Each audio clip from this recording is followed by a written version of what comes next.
So I wanted to do a video response instead of typing things through. I think I'd prefer to be able to kind of freely speak as I'm thinking instead of necessarily scripting through it. I think that I might have kind of too many thoughts to really want to synthesize those into something written.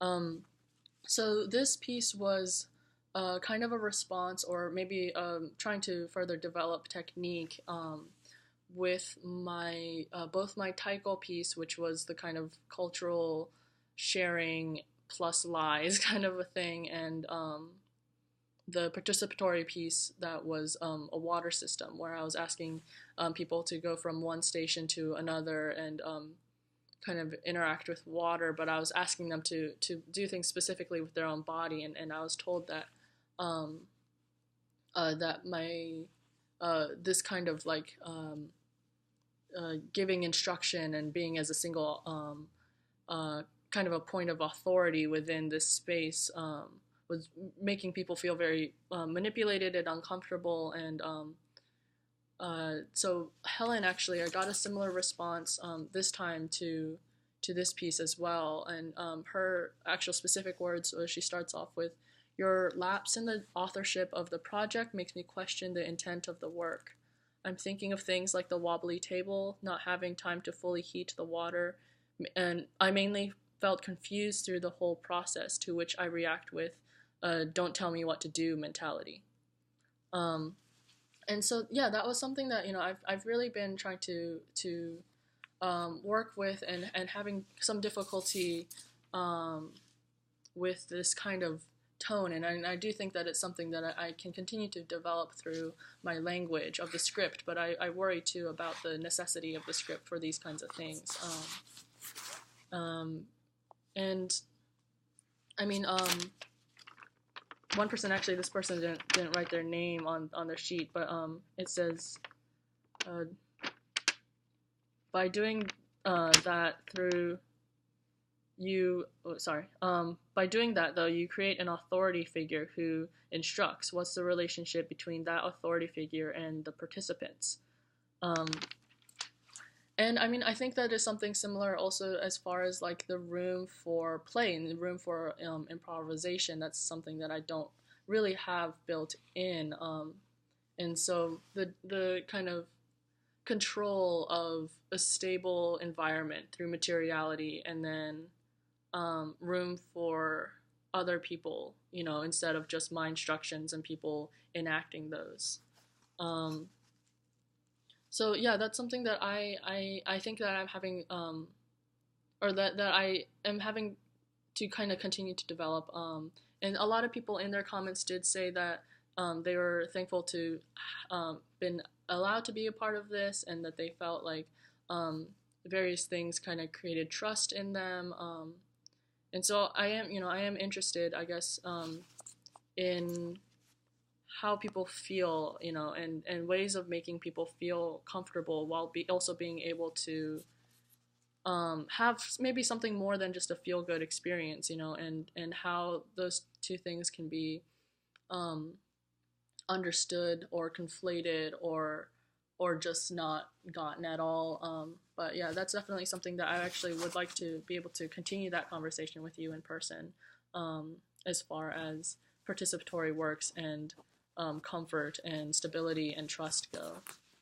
Um, Further, I think on the thing of authority, and maybe it's kind of these more complicated conversations about culture and ownership and authority and sharing.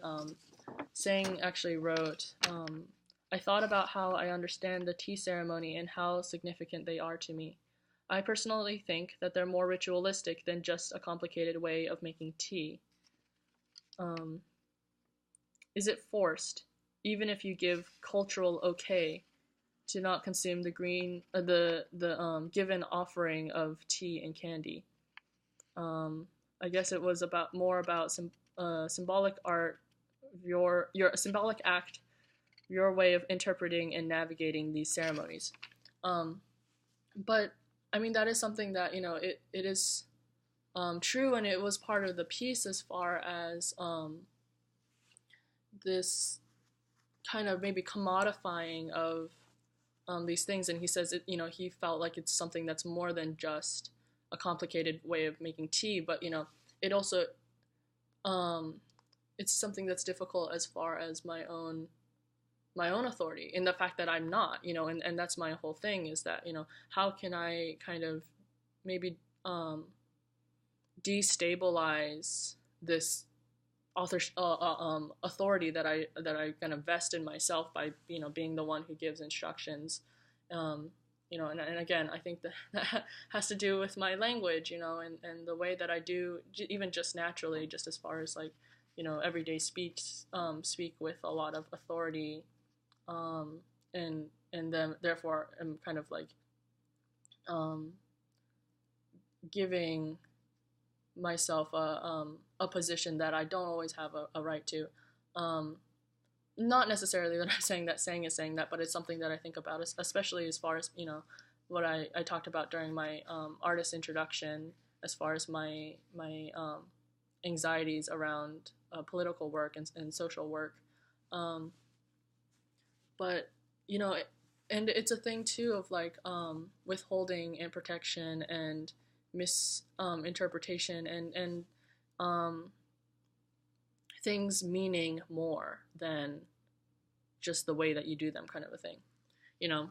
Um, that being said, actually, the way that my so-called ceremony or ritual or whatever went is not at all how the actual family tea ritual goes. Where in the actual thing itself, it's everybody is served by one person, um, and there's only one cup, and everyone just sits and watches as one person makes the cup for one person. That is a certain way of presenting it, certain way of turning it, thanking them, drinking it, and then it's given back. And then that person who was making it wipes down that cup, makes another cup, and then gives it to the second person, and everyone is sitting at the table and waits and watches for this. Um, and so of course then like my ceremony is not at all that ceremony, and so like why did I introduce it that way? And you know I don't know, maybe that was also something that it started from thinking about that, and it's actually something else entirely. And I am very interested. I'm not at all wanting to recreate anything really, because I don't think that speaks to my experience at all. I don't have that personal experience. A lot of people wrote about like these personal experiences, personal memories that they feel like they don't have access to through this piece, or that contrastingly that they feel like they're given this little glimpse or something. But I think a lot of that is projection. But I'm interested in that also. I'm very interested in projection, and one of the major series that I was working on in printmaking last semester was about this landscape that was created just by a single line, and it's only projection, and the thing itself is only a line. Um, and I mean, I think that I have some difficulty with like fault, and placing fault, implicitly through language and through um, kind of ways of setting up interaction. I don't really know. Um, so like maybe I should take away that preface about the family tea ceremony, because of the fact that maybe it was kind of some pre-writing that isn't actually part of the piece, but it was actually just journaling as far as where I started thinking about ceremonies and one person making something specifically for another person for more than just sustenance, kind of a thing. Um, and I think also, I mean, because of the fact that the piece went through so many different changes because of difficulty with getting ingredients and things like that, which is, very much how just like cooking in general is, whenever my mom and I do try to engage in some kind of cultural practice, a lot of the difficulty of it is getting ingredients and getting recipes, because my mom doesn't know how to make things, and so she uses recipes. and so this kind of um, narrative, and it's not, it's not entirely a Orientalist creation, but it is, people do have these really personal connections of, parents who just know how to make a thing, and there's no real recipe, um, versus people who do have to use a recipe, and who is then play acting in a way that is actually maybe offensive or um, inauthentic. Um, but I mean, definitely the kind of different ways that we within assumed an assumed community can kind of have like hurtful views of each other, are there's a lot of that between people who are either like international students. I have friends who are international students, or people who moved once they were kids instead of babies. It's like I came over when I was 1.5, and it's very similar to, and I'm often reminded by other Asian or Asian Americans, not by not necessarily just by white. It's not necessarily just dichotomy of hurt as white oppressors and everybody else kind of a thing, but like often reminded like, well, you weren't born here, well, you may as well have been, kind of a thing. And so like the difference of understanding of Americanness versus the kind of diasporic understanding or of color understanding of whiteness, and those kind of two different things and two different ways of that being internalized.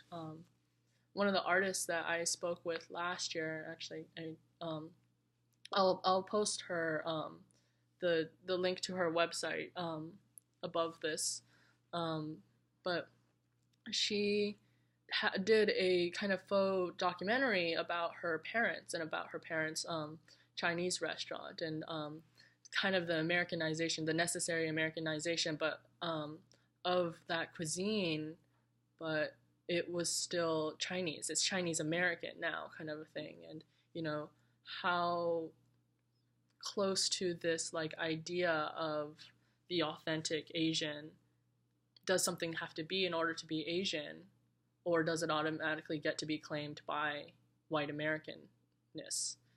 People talk about like how like, yeah, Chinese food in America isn't at all Chinese cuisine. It's true, but it's also the Chinese food.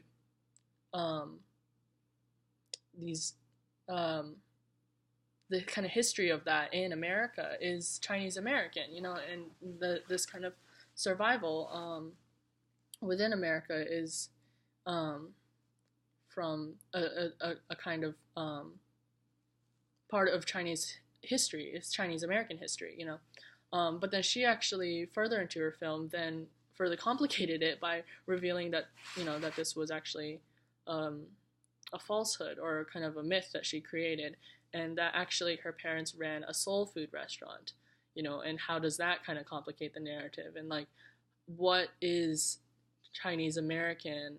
Is something being done by an Asian American automatically make it an Asian thing to do, or is it only things within kind of a delineated area of Asian, not Asian, faking it or assimilating or like all these kinds of things.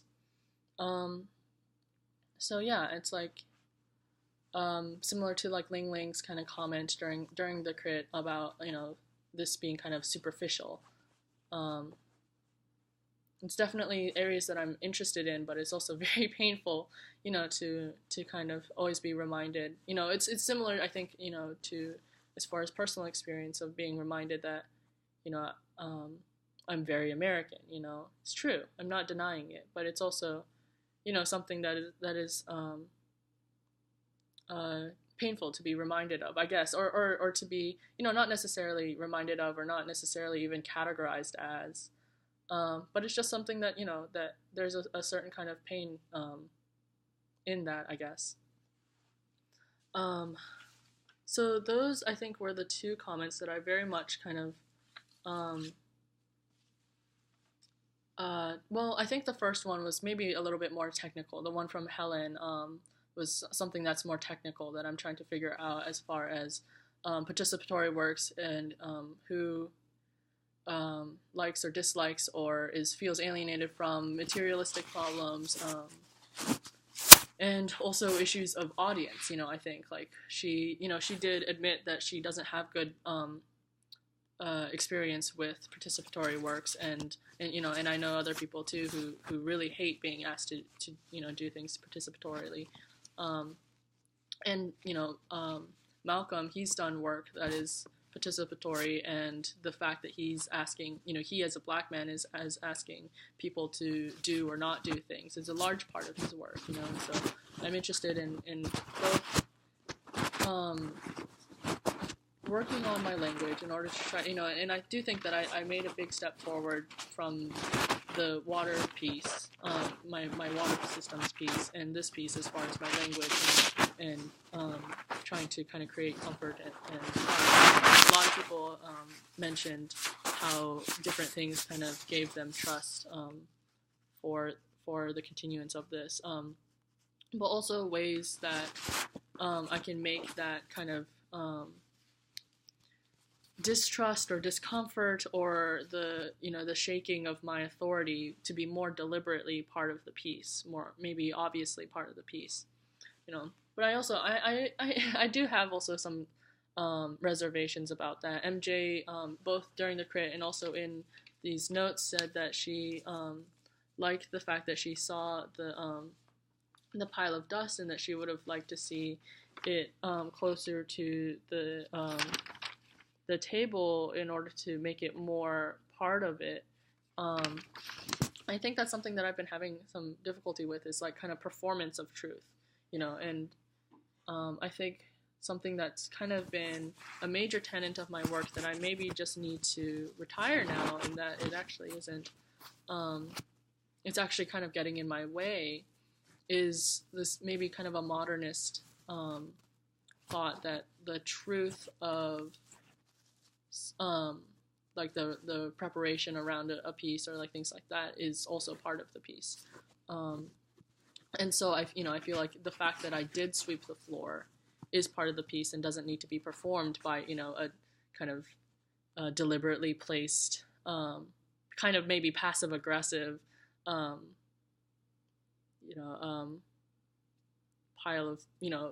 of dust that's pretending to not care, but wanting to be seen or something, that kind of like passive aggressive roommate doing all your dishes and not saying anything about it kind of an act. I don't really know if I feel comfortable with that, but I think also this kind of thinking that just the fact that I do this or that then becomes part of the piece maybe is something that just kind of gets in my way.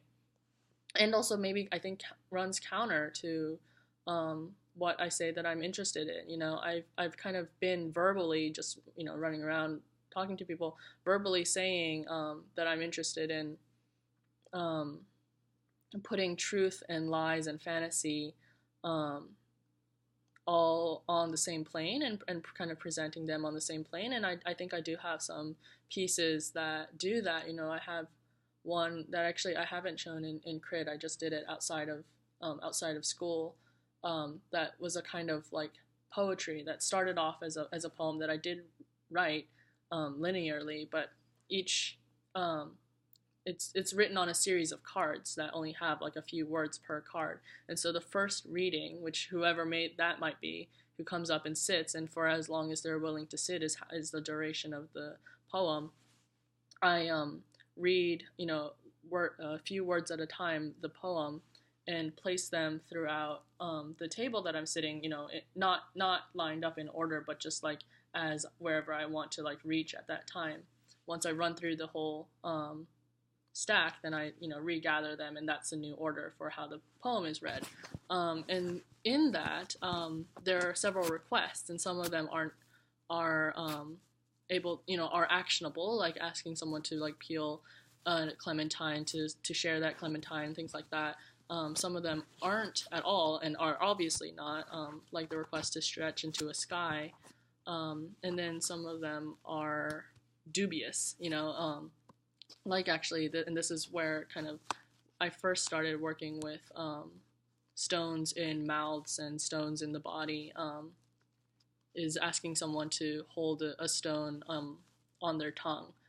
And something that people don't want to do. And so the people who heard the line about spreading into a sky first realized that they didn't have to, and that it could just be metaphoric. And those that ate the clementine felt kind of a for nervousness of if they had to or not. Um, but I think with both the Taiko piece and with this piece, um, I'm presenting truth and lies on kind of an undelineated plane, but then packing the meaning behind the discovery of the lie, and requiring that. And I think maybe that's a little bit unfair. Um, and I was actually I had a really good long talk with Mary about just telling her about my piece because she had seen the setup, and then I talked to her right after the crit. And we talked about concealing and revealing, and I think that's something that I need to be more deliberate about with these kinds of pieces, where if I'm going to tell a lie and be discovered for that lie, then I need to build up the story, of what I'm trying to convince someone of, and then have a better point, a turning point, where it's revealed, and the reality that we see in front of us and the story that I've been giving don't line up, and that kind of point of that turn, that like narrative turn or something. And I think having all the stones laid out already, and the fact that I didn't really talk about the whipped up matcha at all, like I think that it's too kind of step by step. It's like first you have the line of Turkish delight, next you have the line of rocks, and first I tell you to give everyone the Turkish delight, and then I ask you to put the rocks in tea and give that to them. And I think that maybe makes it so there's no real turn. So one of the things that I'm thinking as far as developing that better in this piece, and because I do want to do this piece again for documentation, and also to include a part that I had cut because of worrying about time constraints, is having the stones in a small thing that would seem to have matcha powder in it, and then having a point where I ask them to open it and take out some matcha powder and pass it around and take out some matcha powder, and there's only rocks. So like things like that, as far as like possible solutions to try out, and more consideration of what the conceal and the reveal is. But I think also I may be kind of done with that kind of reliance of meaning being specifically packed behind one part, especially behind the discovery of a lie. I think that kind of going back to the whole thing about like truth being in just already in the piece and part of the piece, I think it doesn't take into account the suspension of disbelief from the natural artifice of art, because of the fact that I am fabricating things and I'm creating a situation and all these kinds of things. And actually, I started thinking about actors in TV shows who play actor characters. The actor's character has to be a worse actor than the actor is, and I think that's something that I didn't really consider, and that I think goes back to like the pile of dirt, where there has to be a kind of like, each level in the artifice has to be like, if it's artifice within the artwork, which in of itself is already artifice, then it has to be kind of worse artifice. Every single time it has to be worse artifice, and starting from the standard set by, props built, like the table, But I say that I don't necessarily also mean that I don't want to make everything super sleek to try to like have more room to work underneath that. the stability of the table definitely is, I think, and a lot of that has to do with whatever floor that you're working on. Because, and I should have known, you know, this was something that we talked about in woodworking, and when I took those classes in crafts, about if you make, and I'm not at all saying that my table is perfect. And I think it's more just that things compound on each other. But it in woodworking we talked about, even if you make a perfect flat table, it's going to be unstable because the floor is always going to be unstable. It's always going to be variant. And um, you know, so I do want to work on that, as far as like I was actually really disappointed whenever I installed in there and it was wobbly. You know, maybe I should just keep those little like round like pads that they put on tables. I should just like keep those in my studio for install. It probably would be good studio practice, but still the exposed um, screws. I even thought about like if I even wanted to sink and cover the screws with even Durhams, but I didn't like how much the contrast between the dark screws and the wood were. But I even thought, you know, like if I use tan colored like uh, porch screws, maybe even that would be okay, you know, because I think that, you know, within the American culture of everything is manufactured and bought and very sleek, you know, and any kind of problems is a major problem, you know, any kind of problems is something to write to the company and complain about, give a bad review for, you know, it's like all these things are supposed to have already been figured out, and it's an issue for the consumer if, you know, and something to reflect badly on the manufacturer if something has issues. Um, but you know, those kinds of things of having to kind of build things from scraps and build things to the best of your abilities, in, you know, in kind of this, like Isabel said, in a kind of desperate manner. And I really appreciated the fact that she did pick up on that. I think is really important for represent a materialistic representation of me as diasporic, you know, because I don't have you know, a pristine education on my own culture, and I don't have, you know, these things that are exact and perfect. I have scraps. I have things that I can pull out of the trash and kind of try to cobble together um, these things that then are kind of ultimately also superficial, you know. And so I think that is also very important to me, you know, the difference between, and then there's also kind of these personal associations. You know, I associate um, pale bare wood with Japan, and the experiences that I do have with Japanese products, you know, that um, and um, plastic, you know, and um, there's a different tactile feel between plastic Asian products and plastic American products. You know, that's not something that I can fabricate right now, and so that's why, you know, that is why my wood is unfinished. And that was actually something that, you know, some people questioned, the fact that that my wood is unfinished. And so I think there are some things that it's like materially I do stand behind, and I do want to continue to do, and I am also glad the fact that it was able to be read as speaking to its meaning as well. And I think that I need to have kind of more, maybe some more trust in that, in the fact of like who I am, where I'm coming from, the things that I'm thinking about all the time are already imbued in me. And so they'll become infused into whatever I'm making as I'm thinking about it. And maybe worry less, you know, worry less about what is the meaning, what is the story, what is the thing that people are going to figure out in kind of a puzzle kind of a way that maybe is part of that manipulation of kind of unfairly asking for people to figure it out, kind of a thing, you know.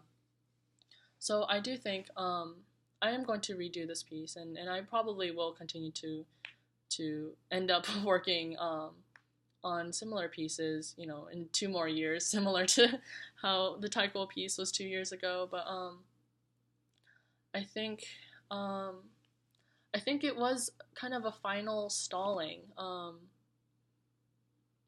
the things that I was saying about wanting to present truth and lies and fantasy all on the same plane, and all the ways that that already relates to diaspora and not knowing the difference between one thing or another, um, the difference between daydreaming and kind of harsh reality, um, and theatrics, and that's what it is. It's like I think that's what I want to move on to next is kind of um, um, these areas where I can, or like creating a space or like an installation, um, where I can do like these like movements and um, um, interactions and small, yeah, these like I think small things. It's what I'm really interested in right now is like delicacy and this quiet theatrics, and I think that's maybe part of what really kind of um, kept me from doing theatrics for a while is because the way that that's used as an adjective. The theatrics means it's kind of socially understood as like really big and loud and dramatic, um, and I think that was something that I didn't really relate to, and there's a certain kind of like image of like um, performer who's just kind of doing something in a corner with like some people who are watching. Um, but so I think I am interested in kind of ways of implicating the viewer in maybe, I mean, different modes of manipulation. Maybe I'll like trick people um, into participating just through the fact that they're in the space, and I've been talking to my friend who makes music and sound art, and is learning to kind of learn how to do programming. She's very interested in building computers and programs and things like that. And she's been talking about like those Kinect cameras like that they use for video games, and how you can program them so that like movement within a space can trigger different things, different sounds and things like that. And you know, the way that James Turrell will be able to just take over entire space and people become just absorbed into his atmosphere. And I think that also this kind of like having these little trinkets or tokens or these like objects of significance, and being able to reuse them in different pieces and rearrange them, introduce new ones and leave other ones out, and like also then the relationship that is created between me and the objects, and those objects working as co-workers from piece to piece, or like a troupe, troupe, TROUPE.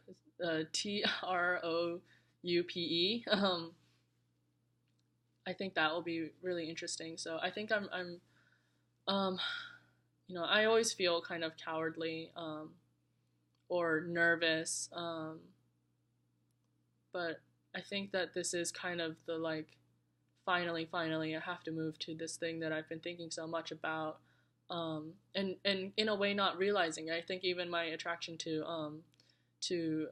Herman Nisch, whenever and to specifically his just kind of both the ritual, the messiness, and globbiness of his work, of his ritual work, and then the cleanness of how it's presented in like gallery spaces. Both of those things existing together, I think, was something that I'm really interested in, and my own, in the ways that that also maybe parallels my own kind of difficulty of my reservedness and all the ways that I am too intense.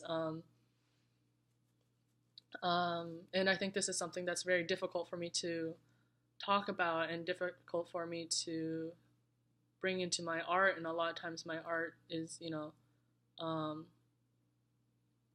a lot less.